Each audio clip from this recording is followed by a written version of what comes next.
자, 이 시간에 살아계신 하나님의 말씀, 이 말씀은 어디로 새겨져야 된다고요? 영으로 새겨져야 됩니다. 한번 해볼까요? 예수님의 이름으로, 말씀은 영으로 새겨질지어다. 할렐루야. 예, 영으로 새겨지는 것을 방해하는 악하고 더러운 귀신들은 다 떠나갈지어다. 계속해서 선포하시기를 바랍니다.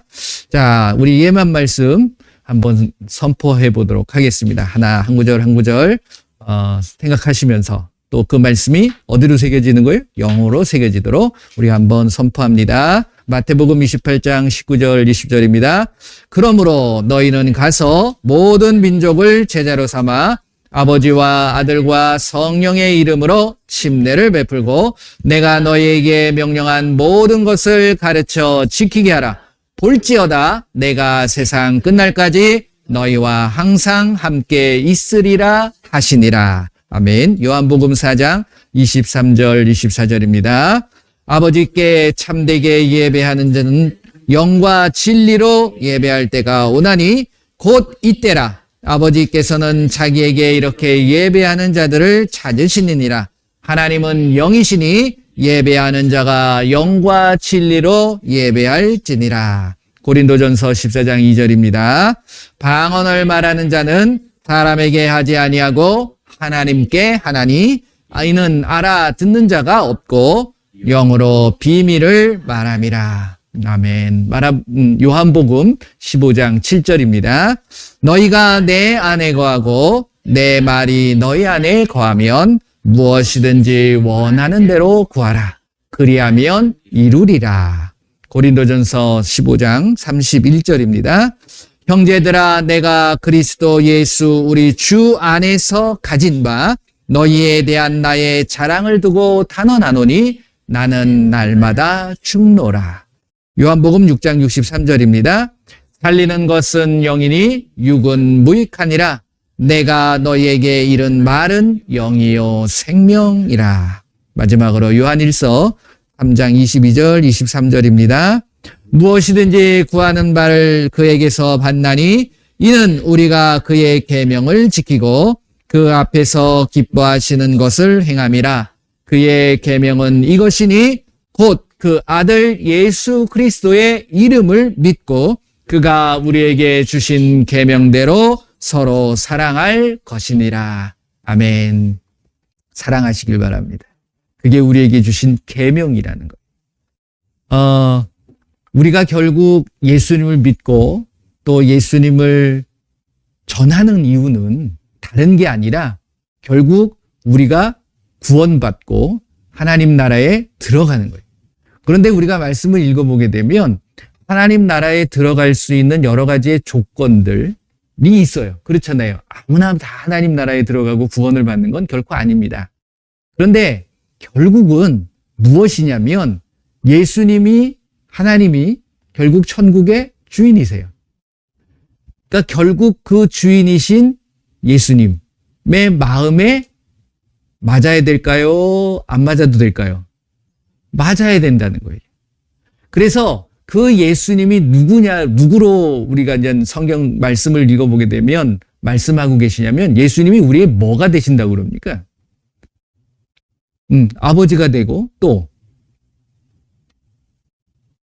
뭐가 됩니까? 구원자, 메시아, 창조주 다 되시는데 결국 관계잖아요. 예수님과의 어떤 관계냐면 하나님과 내가 부모와 자녀의 관계일 수도 있어요. 하나님의 자녀가 되는 권세도 주셨지만 결국 이 마음이 맞는다라는 것은 신랑 신부의 모습을 보여주고 있습니다.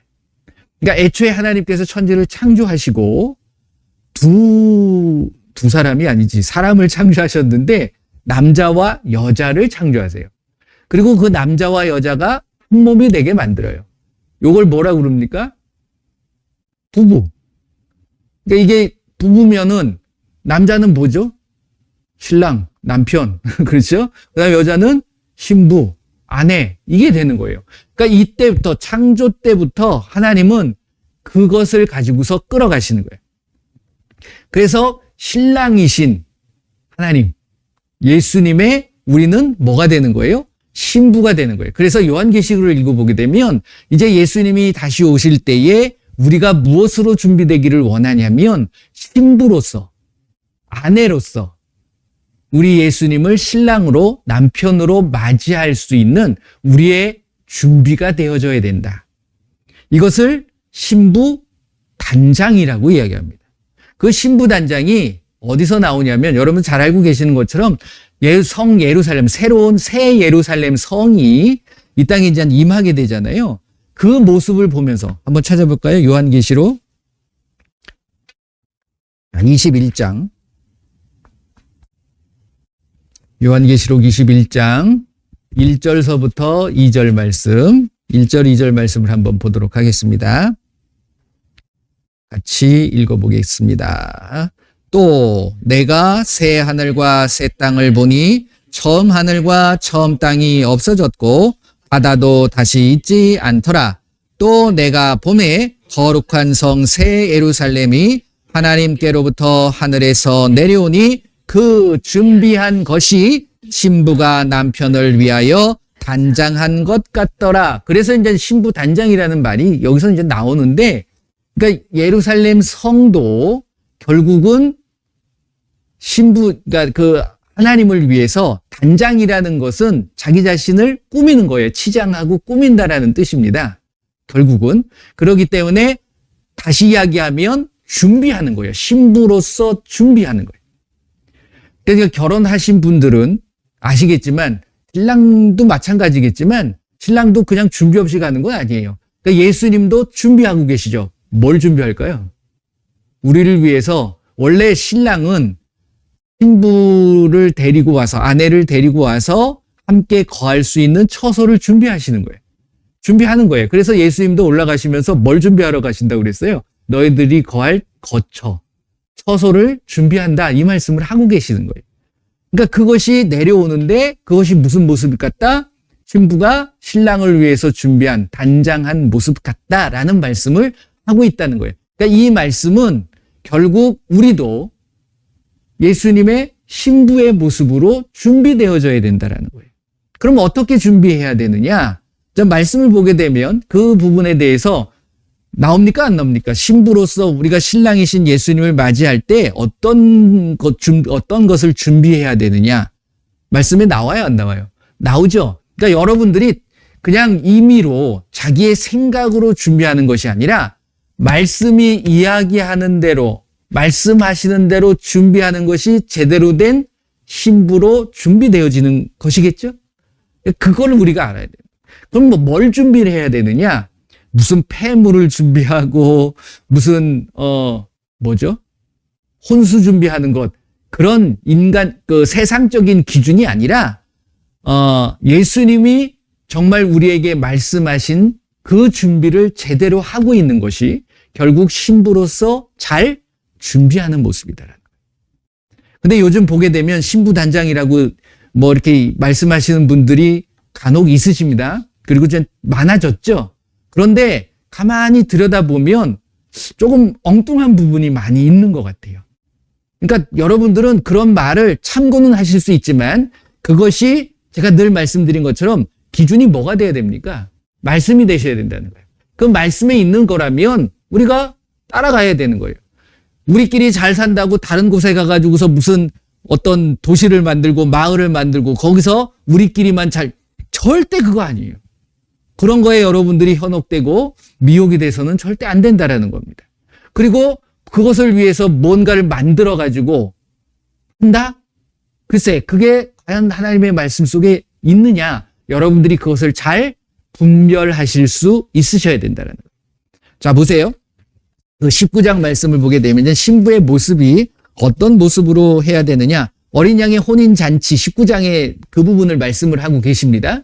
그럼 혼인잔치라는 것은 누구와 혼인잔치? 어린 양이 되시는 예수님과 내가 신부로서 준비되어져서 잔치를 벌이는데 어떻게 준비를 해야 되느냐에 대한 부분을 이야기를 하시는데 7절, 8절 말씀을 읽어보시게 되면 다 읽어보세요.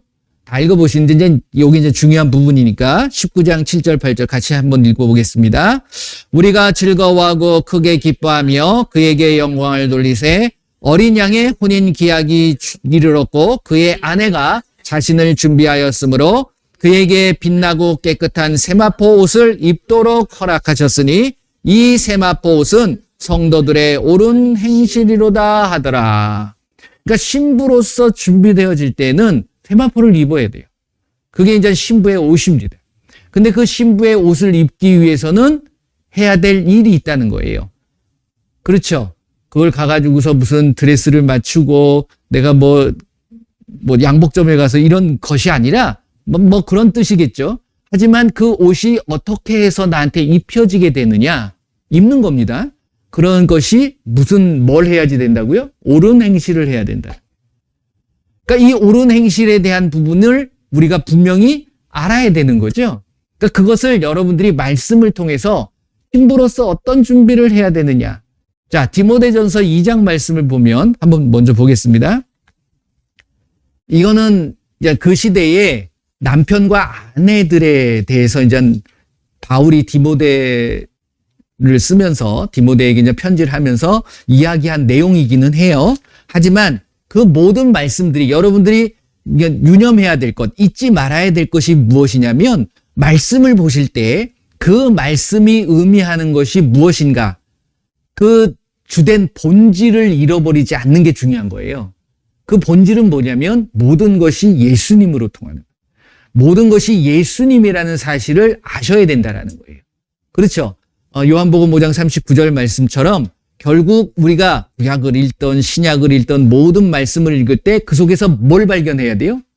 예수님을 발견할 수 있으셔야 돼요. 그리고 특히 신약시대, 지금 성령의 시대는 성령이 우리에게 오셔가지고서 하시는 일이 무엇이냐면 우리를 힘있게 만들고 우리를 뭔가 다른 사람들로부터 이렇게 나타나게 보이고 어떤 권세와 능력이 이런 것도 있겠지만 그 기본적인 본질은 뭐라고 말씀을 드렸습니까? 성령의 본질은 말씀을 깨닫게 하는 거예요. 말씀이신 그 예수님을 알게 한다라는 것을 여러분들이 잊지 마셔야 된다라는 겁니다. 자, 디모데전서 2장 8절서부터 11절까지 한번 보겠습니다. 자, 같이 읽어봅니다. 그러므로 각처에서 남자들이 분노와 다툼이 없이 거룩한 손을 들어 기도하기를 원하노라. 또 이와 같이 여자들도 단정하게 옷을 입으며 소박함과 정절로서 자기를 단장하고 따은 머리와 금이나 진주나 값진 옷으로 하지 말고 오직 선행으로 하기를 원하노라. 이것이 하나님을 경외한다 하는 자들에게 마땅한 것이니라. 여자는 일체 순종함으로 조용히 배우라. 나머지는 읽어보시게 됩니다. 이거 가지고 대부분 이제 남자 되시는 사람들이 여자는 이렇게 해야 돼 막 하면서 이렇게 하는데 그런 뜻도 전혀 없는 건 아니에요. 그런 어떤 여자의 모습으로서. 근데 여자만 강조한 게 아니라 남자도 거기에 맞게 행동해야 되는 거예요. 근데 저는 이 말씀을 드리는 게 지금 포커스가 어디에 맞춰지니까 신부단장. 그러니까 우리는 이 모든 말씀들이 여자에게만 하는 것이라는 것이 아니라 우리도 신부로서 여자의 위치가 되는 거예요. 남자도 마찬가지입니다. 그러니까 신부로서 이런 준비를 해야 되는 거예요. 그러니까 겉으로 뭘 꾸미려고 하고 나타내려고 하고 자기를 자랑하려고 하는 것은 절대 안 되는 거예요. 뭘로 하라고 그래요? 옳은 행실이라는 것이 악행입니까? 선행입니까? 당연한 거예요. 착한 행실을 해야 되는 거예요. 그래서 오직 선행으로 하기를 원한다. 선행이라는 건 여러분들 하나 생각해 보세요. 착한 일을 하는 사람이 그것을 자랑하면 착한 일인가요? 착한 일은 자기 자랑하는 게 아니에요. 우리가 하나님의 일을 하면서 지난번에 그 말씀을 잠깐 드렸습니다. 누가복음 17장 말씀, 그렇죠? 누가복음 17장 말씀을 드리면서 우리가 결국 해야 할 일에 대해서 하나님 앞에 그것을 과시하고 나타내고 알아주기를 바라는 것, 그거는 우리가 하나님과 나와의 관계 속에서 있어야 될 일들이 아니라는 거예요. 그렇잖아요? 우리는 하나님의 종이에요, 종. 하나님이 주인이라는 거예요. 여러분들이 주라고 고백하는 건 우리 예수님이 주님이라고 고백하잖아요. 근데 그 주님이 세상이 되면 여러분들은 세상을 따라가게 되는 거예요. 그러니까 주님이라는 정확한 정체성이 있어야 돼요. 주는 찾는데 그 주가 솔직히 저게 진짜 예수님일까라는 의문이 들 때가 너무 많이 있더라는 거예요. 여러분들은 그 주님에 대한 확실한 주인이 있으셔야 돼요. 그분이 누구십니까? 예수님이 되셔야 되는 거예요. 그래서 예수님이 나의 주인이 되시는데 예수님이 하신 말씀들을 내가 지키면서 여러분들 그러지 않아요? 내가 이거 지켰는데 왜 예수님 안 주세요? 그런 경우 많지 않나요? 그 주는 건 누구 마음입니까? 예수님, 주님 마음이에요. 주인 마음. 그래서 여기서 보게 되면 선행을 하기를 10절 말씀 오직 선행으로 하기를 원하며 이것이 하나님을 경외한다 하는 자들에게 마땅한 것이에요. 이거 한다고 여러분들 내가 이만큼 했으니까 좀 알아주세요. 그럴 필요가 있다 없다? 없다라는 거예요. 그리고 여자는 일체 순종함으로 조용히 배우라. 여자만 그러는 게 아니에요. 신부로서 저와 여러분들이 다 신부잖아요. 그러니까 여러분들이 순종해야 돼. 누구한테? 나의 남편이신 신랑이신 예수님의 말씀에 순종해야 돼요. 그리고 떠들지 마세요. 조용히 하래잖아요. 조용히 배우세요. 할렐루야. 뭘 조용히 배워요? 그렇죠. 말씀을 배워야지 그대로 행할 거 아닙니까? 자, 베드로 전서를 한번 보세요. 뒤쪽으로 쭉 넘어가셔서 베드로 전서 3장. 여기서도 아내와 남편에 대한 이야기를 합니다. 근데 이거를 우리는 이제 그냥 말하기 좋게 기존에 있는 세상 사람들의 부부의 관계 속에서 남편과 아내로 이제 그래서 남편 된 사람들이 아내한테 이런 얘기를 강요하지요. 이렇게 해야 된다고 남편에게 순종하라고. 우리는 그걸 넘어가야 돼요. 그렇죠? 이거는 누구에게 순종하는 겁니까? 예수님께 순종. 그래야지 내가 뭐가 되는 거예요? 신부로 참된 좋은 아내가 되는 거 아닙니까? 근데 우리는 남자들이 특히 그런 거죠. 그러니까 아내들은 그냥 계속 당하기만 하는 그거 아니에요. 우리가 모두가 안 해. 그렇게 잘 인지하시기를 바랍니다. 보게 되면 1절서부터 한번 읽어볼게요. 1절서부터 5절까지 한번 볼게요. 나머지는 이제 읽어보시고요. 같이 읽어봅니다. 아내들아 이와 같이 자기 남편에게 순종하라. 이는 혹 말씀을 순종하지 않는 자라도 말로 말미암지 않고 그 아내의 행실로 말미암아 구원을 받게 하려 함이니 너희의 두려워하며 정결한 행실을 봄이라. 너희의 단장은 머리를 꾸미고 금을 차고 아름다운 옷을 입는 외모로 하지 말고 오직 마음에 숨은 사람을 온유하고 안정한 심령에 썩지 아니할 것으로 하라. 이는 하나님 앞에 값진 것이니라. 전에 하나님께 소망을 두었던 거룩한 부녀들도 이와 같이 자기 남편에게 순종함으로 자기를 단장하였나니 하면서 이제 무슨 예를 드냐면 아브라함의 아내였던 사라에 대한 이야기를 해요. 그러니까 사라는 정말 순종파야. 아내 부부인데 가끔 내 누이 동생이 되세요. 이렇게 하면 또 군말 없이 가요. 그리고 남의 남자 처소에도 들어가. 군말 없이 가. 근데 그때마다 누가 구원하세요? 아브라함이 구원하지 않아요. 하나님이 보호해요. 뭐가 오십니까? 내가 불의한 일을 당하고 억울한 일을 당한다 할지라도 우리가 신부잖아요. 예수님의 신부로서 그런 일을 당하면 예수님이 신랑 되신 예수님이 그냥 그 신부를 바라보고 계실까요? 많이 안 돼.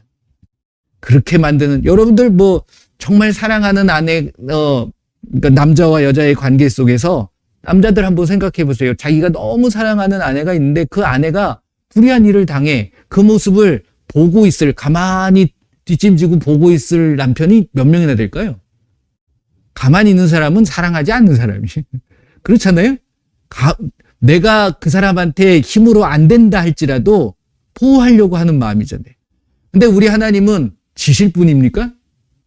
절대로 하나님을 이길 사람은, 아니 이길 존재는 이 세상에 없어요. 그 하나님께서 여러분들을 보호해 주시는 거예요. 할렐루야. 든든한 남편을 갖고 있잖아요. 우리 모두는. 그렇잖아요. 그걸 잊지 마시기를 바랍니다. 근데 엉뚱한 것에 우리가 하면 안 돼요. 명품 차고 그거는 그리스도인으로서 남자나 여자나 똑같은 거예요. 그런 허세를 부리고 내 어떤 교만, 자랑 이런 것들이 나와서는 안 된다라는 거예요. 나의 몸을 통해서 누가 돋보이게 되는 거예요? 신랑이신 예수님이 돋보여야 되는 거예요. 그래서 하나님의 원래 창조의 목적은 여자는 뭘 하기 위해서 창조하신 거예요? 그 남편을 위해서 돕는 배필이 되는 거예요. 그러니까 뭘 돕느냐? 다 도울 수 있어요. 나쁜 것도 도울 수 있고요. 죄를 짓게 만들 수도 있고 정말 의를 위해서 정말 놀라운 일을 할 수 있는 그 배우자가 될 수도 있는 거예요. 여러분들도 마찬가지, 저와 여러분도 마찬가지예요. 우리의 행동 하나에 신랑이신 예수님이 돋보일 수도 있는 거고, 우리의 행동, 잘못된 행동 하나로 그 예수님이 완전히 땅으로 떨어질 수도 있다라는 거예요. 그러니까 믿는 자들이 그러한 마음가짐을 갖는 게 중요하다는 거예요. 화려하게 꾸미고, 여러분들 이게 화려해지면 안 돼요. 솔직히. 괜히 거추장스럽고, 그것을 통해 가지고서 괜히 다른 마음이 들어갈 수가 있습니다. 그러니까 계속해서 이건 말씀하고 있는 거, 4절 보세요. 그 아름다운 옷을 입고 치장하는 게 중요한 게 아니라 오직 마음에 숨은 사람을 온유하고 안정한 심령에 썩지 아니할 것으로 하는 것이 중요하다는 거예요. 그게 뭘까요? 한마디로 얘기하면 사랑이죠. 아니겠습니까? 사랑은 오래 참고 사랑은 온유하며 녹아 들어가 있는 거예요. 사랑 안에. 그래서 여러분들이 예수님을 사랑한다 그러면 예수님이 하신 말씀 하나하나를 귀담아 들을까요? 안 들을까요? 귀담아 듣잖아요. 그럼 듣고 좋네. 그러고 끝나나요? 그 말을 지키려고 한다. 이게 중요하다는 거예요. 할렐루야? 예. 그 다음에 요 말씀, 에베소서 말씀도 이게 이제 주로 그냥 가정에 대한 이야기를 많이 하잖아요. 에베소서 5장도 한번 보시겠습니다. 에베소서 5장 22절서부터 33절 말씀이 원래 아내와 남편인데 읽어보시게 되면 이게 예수님과 믿는 자들의 모습을 가지고서 말씀을 하고 계시는 거예요. 여기서 다 읽지는 않겠지만 이렇게 한번 22절서부터 24절까지만 한번 보겠습니다. 나머지는 다 읽어보세요. 자, 같이 아내들이여 자기 남편에게 복종하기를 주께 하듯 하라. 이는 남편이 아내의 머리됨이 그리스도께서 교회의 머리됨과 같음이니 그가 바로 몸의 구주시니라. 그러므로 너희가 그리스도에게 하듯 아내들도 범사에 자기 남편에게 복종할지니라. 이렇게 나옵니다. 쭉 읽어보시게 되면 이게 남편에게만 복종하라는 의미가 아니라 결국 이 말씀을 하시는 것이 그게 무엇을 의미한다고 그러는 거예요? 예수님과 믿는 자의 관계를 이야기하는 거예요. 그러니까 여러분들은 누구에게 복종하고 누구에게 순종해야 되느냐. 정확히 여러분들이 선택하셔야 되는 문제예요. 예수님에게 복종하고 예수님께 순종하겠다고서 다짐했다고 하면, 각오를 가진다 그러면 이 말씀에 대한 부분을 소중하게 여기셔야 돼요. 그렇지 않나요?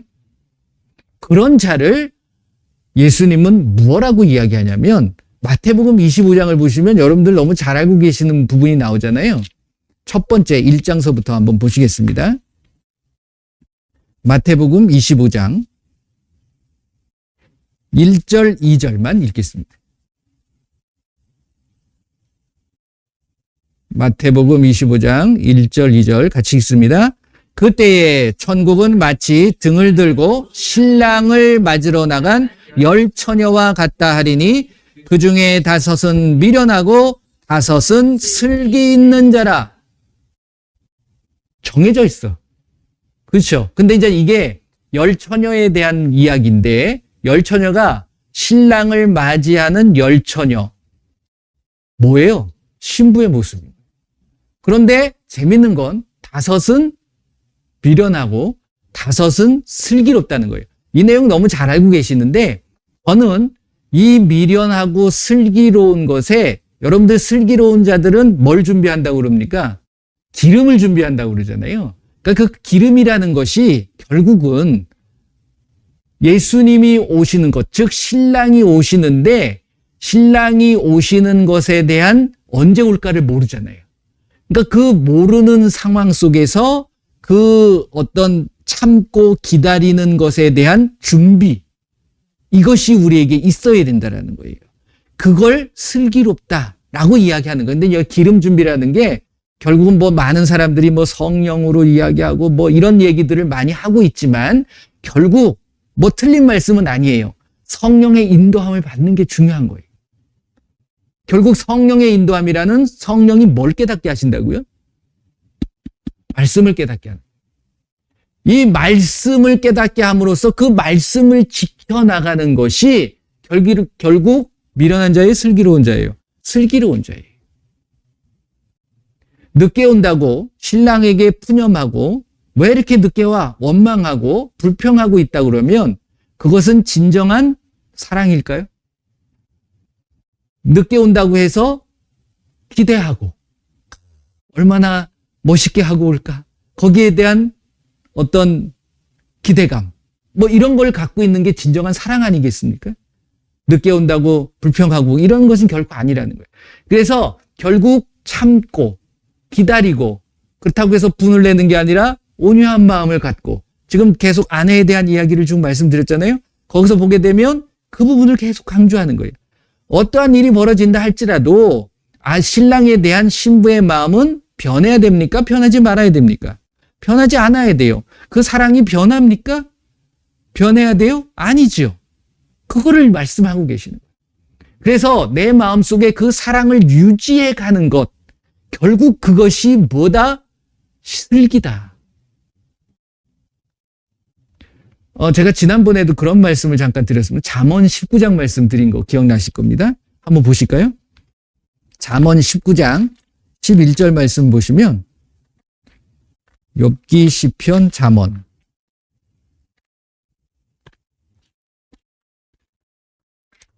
잠언 19장 11절 말씀을 보면 이렇게 말씀하세요. 같이 한번 읽습니다. 시작. 노하기를 더디하는 것이 사람의 슬기요, 허물을 용서하는 것이 자기의 영광이니라. 뭐가 슬기라고요?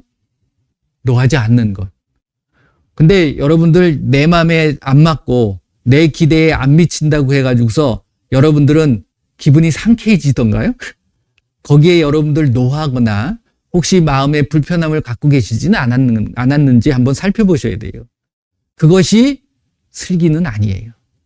그러니까 예수님이 여기 우리가 이제 마태복음 25장을 보게 되면 신랑이 제때 안 와. 늦게 오는 거야. 그러니까 미련한 자는 거기에 원망을 갖고 있는 거예요. 아니 내가 준비한 대로 딱 오면은 얼마나 좋아. 왜 늦게 와가지고서 불평할 수밖에 없잖아요. 근데 그걸 위해서 우리는 준비할 수 있어야 되는 게 중요하다. 그 준비가 뭐예요? 뭘까요? 화내지 않는 거예요. 우리 마음속에. 그래서 예수님도 마태복음 5장, 6장, 7장을 통해서 그 부분에 대해서 말씀하고 있는 거예요. 뭐 6장의 기도에 대한 부분, 7장에 대한 누구를 비판하지 않는 이 모든 것들이 결국은 여기에 포커스가 맞춰져 있는 거예요. 뭐에? 사랑에 대해서. 근데 그 사랑을 하기 위해서는 용서가 중요한 거예요. 그래서 저는 많은 사람들하고 말씀을 나누면서 특히 이제 가정에 가서 말씀드릴 때 뭐 혼자 예수님을 믿는 남편이나 아내들이 있을 때에도 그분들에게 변함없이 말씀드리는 게 뭐냐면 가장 먼저 부부가 서로 맺혀 있는 거나 묶여 있는 거나 이게 이제 결국 상처를 받은 부분들, 이것들을 용서하셔야 된다. 뭘 하기 위해서 용서합니까? 사랑하기 위해서. 신랑과 신부의 관계 속에서 사랑이 없어져 버리면 이게 신랑과 신부로서 존재할 수 있는 거예요? 없는 거예요. 여러분들이 신부로서 준비되어진다. 신부 단장이라는 것이 거창하고 뭐 화려하고 뭐 어려운 게 아니에요. 돈이 드는 게 아니라는 거예요. 사랑하는데 돈 드나요? 사랑하면 뭔가 줘야 되고 뭔가 사줘야 되고 그러니까 돈이 드는 것만 그거는 해도 되고 안 해도 되는 거예요. 우리의 마음이 중요한 거예요. 그렇잖아요? 여러분들의 마음이 정말 예수님을 향한 그 사랑의 마음이 변하지 않고 있는가? 에베소 교회를 향해서 요한계시록 말씀에 너의 처음 사랑을 회복하라고 말씀하신 것처럼 그 사랑의 마음을 잃지 않고 있는가를 살펴보실 수 있으셔야 된다는 거예요. 정말 사랑하는 사람이라면 그 사랑하는 사람이 이야기한 말씀에 아까도 말씀드렸지만 귀 기울일 수 있어요. 그리고 그것을 듣고 그것을 해주려고 하는 거예요. 하나만 해주는 것이 아니라 더 해주고 싶은 마음이 사랑의 마음 아니겠습니까? 그런데 우리가 또 하나 잘못 오해하고 있는 것이 예수님은 무엇이든지 참 순종하고 그냥 예수님의 말씀에만 복종하기를 원하고 계신다는 착각을 하시면 안 돼요. 오해를 하시면 안 돼요. 내가 그렇게 하게 되면 하나님께서도 뭘 해주시겠다고요? 내가 영광받게 해주시겠다는 말씀이 이 잠언 19장 11절 말씀인 거예요. 내가 노하지 않고 그게 슬기로운 모습이에요. 그리고 내가 모든 사람들에게 받았던 어떤 허물들을 그런 것들, 죄들이 있다면 나를 통해서 이제 내게 죄를 지은 사람이 있다 그러면 뭘 하라고요? 용서하라. 그러면 그것이 뭐가 된다? 자기의 영광이 될 거다. 우리 예수님은 그렇게 만들어 주시겠다라는 말씀을 하고 계시는 거예요. 마태복음 18장 말씀을 보시게 되면 거기에 1만 달란트 빚진 자와 100데나리온 빚진 자의 모습을 예수님께서 말씀하고 계세요. 어떤 임금에게 똑같은 백성들이겠죠. 근데 한 사람은 엄청난 빚을 그 임금으로부터 탕감을 받습니다. 이게 용서고 사랑 아니겠어요? 그런데 우리가 일상생활 속에서 자기한테 조금이라도 불편하게 하는 사람들이 있다 그러면 그 부분에 대해서 우리는 어떻게 반응하냐면 그 100데나리온 빚을 준 그 사람의 모습으로 살아가는 경우들이 너무 많다라는 거예요. 자기가 용서받은 것, 자기가 받은 그 사랑은 잊어버리는 경우가 너무 많이 있더라고요. 여러분들이 눈을 뜨고 여러분들이 숨을 쉬고 여러분들이 누군가를 만나고 또 내가 이 땅을 살아가면서 많이 이렇게 누리고 살아갈 수 있는 이 모든 것들이 누구의 은혜냐, 누구의 사랑이냐, 이걸 여러분들이 깨달으셔야 돼요. 여러분들의 힘으로 모든 것들을 이루셨다라는 생각을 하시는 순간 여러분들이 하나님이 되시는 거예요. 스스로 하나님이 되시지 마시기를 저는 여러분들을 바랍니다. 그럴 때 사람은 자기 자랑을 하게 되고 교만하게 되고 넘어지게 돼 있을 수밖에 없어요. 그런 자들이 우리 말씀을 보게 되면 많이 나옵니다. 그렇죠? 구약시대의 대표적인 인물이 누굴까요? 사울 왕도 있어요. 솔로몬도 있어요. 그렇죠?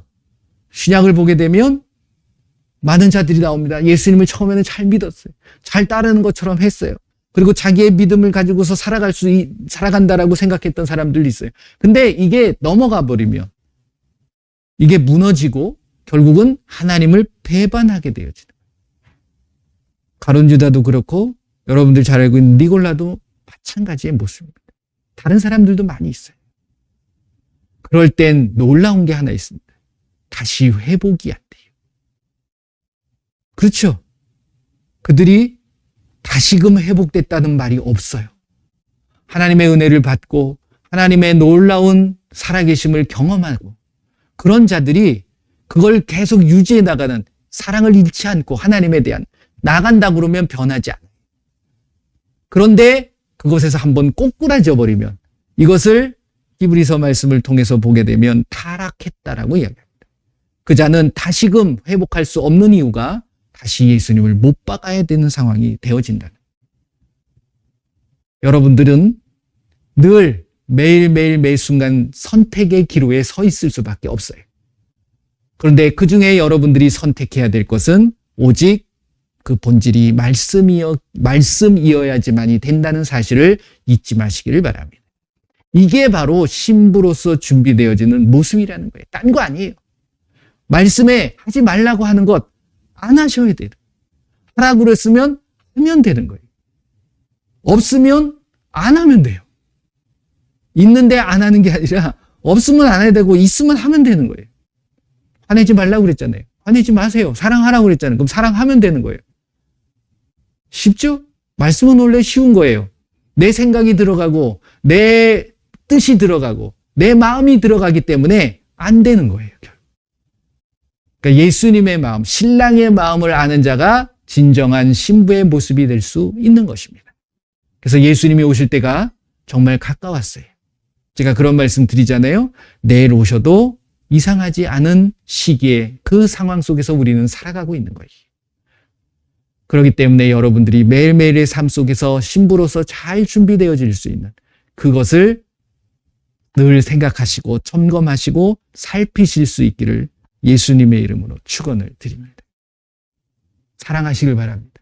그 사랑을 잃어버리지 않도록. 세상이 예수님이 오실 때가 되면 불법이 성하고 사랑이 식어진다고 말씀하셨습니다.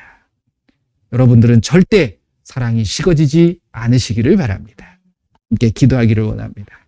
예수님, 예수님을 사랑합니다. 그 사랑 식어지지 않게 하시고 그 사랑 잃어버리지 않게 하여 주옵소서. 우리 함께 기도하도록 하겠습니다. 예수님 감사합니다. 우리가 예수님을 신랑으로서 맞이할 수 있는 신부의 모습, 그것이 무엇인지를 늘 알게 하여 주시고 그 예수님을 향한 사랑 잃어버리지 않도록 저희들을 붙잡아 주시옵소서. 슬기로운 자는 분을 내지 않는다고 말씀하셨습니다. 또 우리가 용서하는 것이 결국은 하나님 앞에 우리의 영광을 드러낼 수 있는 모습이라고 말씀하셨사오니 그것이 나의 영광이 아니라 오직 예수님을 향한 예수님만이 받으실 수 있는 그 영광이 되게 하여 주시옵소서. 감사드리며 예수님의 이름으로 기도드립니다. 아멘. 자, 여러분들 혹시 몸이 불편하신 분이 계십니까?